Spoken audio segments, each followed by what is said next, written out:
Rush. Conta aberto.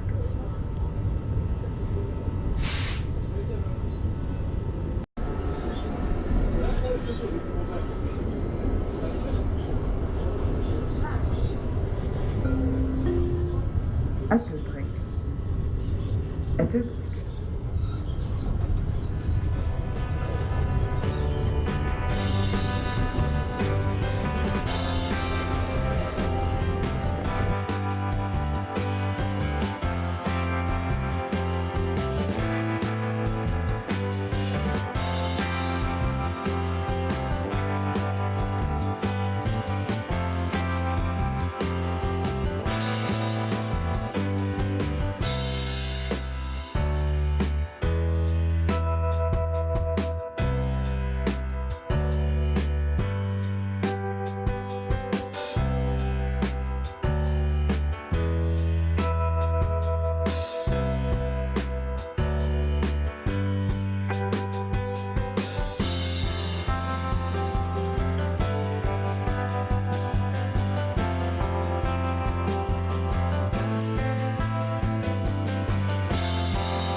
Olá, e o assunto de hoje é transporte público na Europa, especificamente aqui em Luxemburgo, onde eu resido. Aqui em Luxemburgo, o transporte público eu posso, aliás, classificá-lo como muito bom mesmo. Porém, ele tem várias coisas que podem ser melhoradas, assim como tudo nessa vida. Falando um pouquinho sobre as passagens, aqui você tem a opção de comprar bilhetes avulsos, que você paga entre 2 euros para circular 2 horas, 4 euros para circular o dia todo, utilizando todo tipo de transporte público disponível, ou utilizando um cartão, que é esse aqui, que é muito parecido com o cartão que a gente utiliza em São Paulo. Ele tem 2 lados aqui bonitinho, né, com uma fotinha do outro lado. E esse cartão custa 50 euros e dá direito a você andar no trem e no ônibus por todo o país. Eu disse por todo o país. Por que que isso acontece? O país ele é muito pequenininho e você consegue cruzar o país de uma ponta até a outra, dá mais ou menos para fazer eu tô bem enrolado aqui tentando explicar. Para cruzar o país de uma ponta a outra dá em torno de 50 quilômetros. Então não é muito, você consegue fazer isso usando o transporte público. Algumas curiosidades do transporte público aqui em Luxemburgo. Não existe catraca nem no ônibus e nem no trem. Você entra e você sai livremente. Nos pontos de ônibus você não precisa fazer sinal para o motorista parar o ônibus quando você está na rua esperando ele chegar. Simplesmente o motorista vê que tem alguém no ponto, ele encosta e abre a porta. Obviamente, se você está dentro do ônibus, é só você apertar o botãozinho para fazer o sinal e o motorista para no próximo ponto para você descer. Outra coisa interessante do transporte público aqui, dentro dos trens que fazem o trajeto aqui pelo país, todos os vagões têm banheiro para você utilizar, o que é muito bacana. Não vi fiscalização nos ônibus que circulam pela cidade, então você consegue entrar e sair deles livremente, utilizar o transporte público. Obviamente as pessoas aqui são honestas e pagam as passagens quando elas não têm, mas não tem ninguém fiscalizando para ver se você pagou a passagem, se você tem o cartãozinho, não tem nada disso aqui. Dentro do trem existem fiscais, eles passam de pessoa em pessoa com uma maquininha mais ou menos desse tamanho assim, E essa máquina, se você tiver um cartão como esse, eles encostam na máquina e vão ver a data de validade do cartão, e você pode circular livremente e utilizar quantas vezes forem necessárias. Esse cartão, você carrega 50 euros, ele dura 30 dias. E você só precisa encostar. Existem máquinas nas estações e nos ônibus que são iguais às máquinas de transporte público do Brasil, para quem usa esses tipos de cartão. No caso de São Paulo, bilhete único. Você só encosta na máquina a primeira vez, depois que você recarrega, ele ativa o cartão e aí ele começa a contar 30 dias. Você não precisa mais passar o cartão das máquinas, você simplesmente entra e sai quantas vezes você quiser dos ônibus e do trem também. Aqui não existe metrô. E você consegue circular o país inteiro, como ele é muito pequeno, utilizando o transporte público, que funciona muito bem. Os trens aqui existem dois tipos. Tem um trem mais velho que deve ser, eu calculo, da década de 70 para 80. Ele é muito antigo, não tem sistema de calefação, não tem sistema de ar-condicionado, enfim, é um trem bem velho mesmo. Mas funciona muito bem, está muito conservado. E os trens mais novos, eles têm 2 andares, são muito confortáveis. Tem ar-condicionado, tem aquecimento, tem banheiro, enfim. E você pode também andar tanto nos ônibus quanto nos trens, se você tem o hábito de circular de bicicleta e estiver cansado, precisar percorrer uma distância um pouco maior do que a necessária, você pode usar o transporte público aqui, mais ou menos como é permitido em São Paulo. Eu não sei se São Paulo é alguns horários ou se só no final de semana, eu não me recordo mais. Mas aqui, se você tem o costume de andar de bike, você pode, por exemplo, se locomover de trem e entrar com a sua bike dentro do trem sem nenhum problema. Aqui os motoristas de ônibus também são muito educados, não dão freadas bruscas, você não anda chacoalhando dentro do transporte público aqui. Primeiro porque é tudo muito bem asfaltado, né? O asfalto daqui é super liso. E segundo porque os motoristas realmente têm consciência de que eles estão levando pessoas e não saco de batatas, como alguns motoristas brasileiros. Vamos deixar claro que são só alguns, não são todos.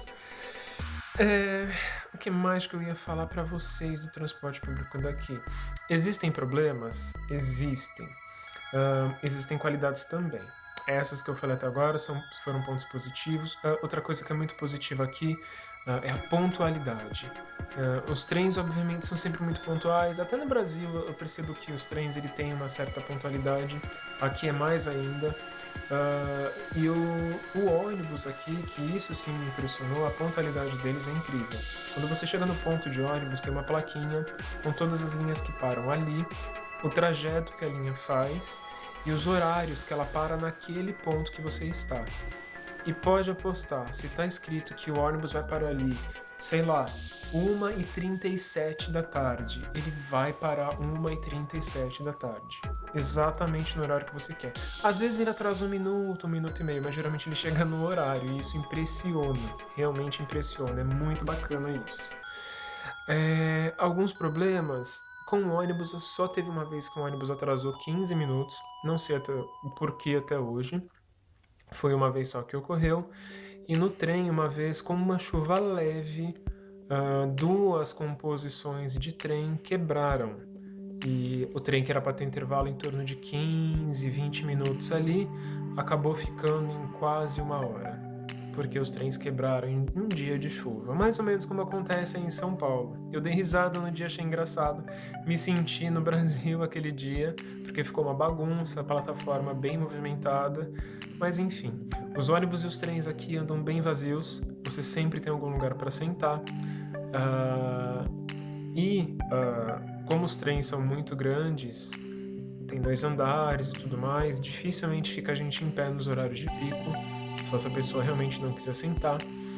E no ônibus, em horários de pico, sim, fica gente em pé, ele fica realmente muito cheio, muito parecido com os ônibus que circulam no Brasil, mas isso são só nos horários de picos, que é às 7 da manhã, mais ou menos, entre 7 e 7h30, e depois entre 4h30 e 5h30 da tarde. Depois desses horários, o transporte público é muito tranquilo, muito vazio. Muitas vezes você anda no ônibus com 3, 4 pessoas dentro, mais um motorista. É bem bacana isso. Existem alguns outros problemas também. Dentro da capital e nas cidades próximas, os ônibus têm uma frequência boa, passam a cada 10, 15 minutos, dependendo da linha. algumas um pouquinho mais. Porém, quem mora numa região afastada, como eu estou morando hoje, que é uma região que fica mais ou menos 30 quilômetros da capital, já na fronteira com a Alemanha eu tô, aqui o ônibus ele passa a cada hora.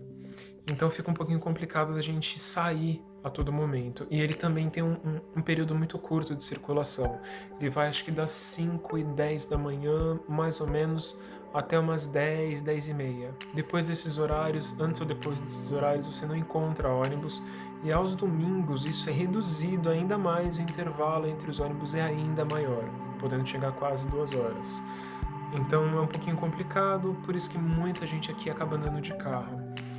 Obviamente, quem precisa de carro, como no Brasil a gente pensa, né? Pessoas que trabalham com limpeza ou em restaurantes, como garçom ou coisas assim mesmo. Aqui, quando você está procurando emprego, é obrigatório você ter um carro, justamente porque você vai ter horários diferentes e com certeza não vai ter transporte público para ti. Só que as pessoas que trabalham nesses cargos têm um salário realmente bom aqui e isso permite com que você... É possível ter um carro, mesmo tendo uma profissão que no Brasil é desvalorizada, aqui a profissão, todo profissional é muito valorizado. Mas isso é um assunto para um próximo vídeo. Eu queria mesmo falar para vocês sobre o transporte público aqui. Eu acredito que seja isso. Se você gostou do vídeo, dá um joinha. Se você tiver alguma dúvida, alguma pergunta sobre transporte público por aqui, é só escrever aqui embaixo nos comentários. E não se esquece de se inscrever no canal. Até a próxima. Tchau! E eu esqueci de falar. Você deve estar percebendo que eu já estou em outro vídeo, com outra roupa, gravando de novo.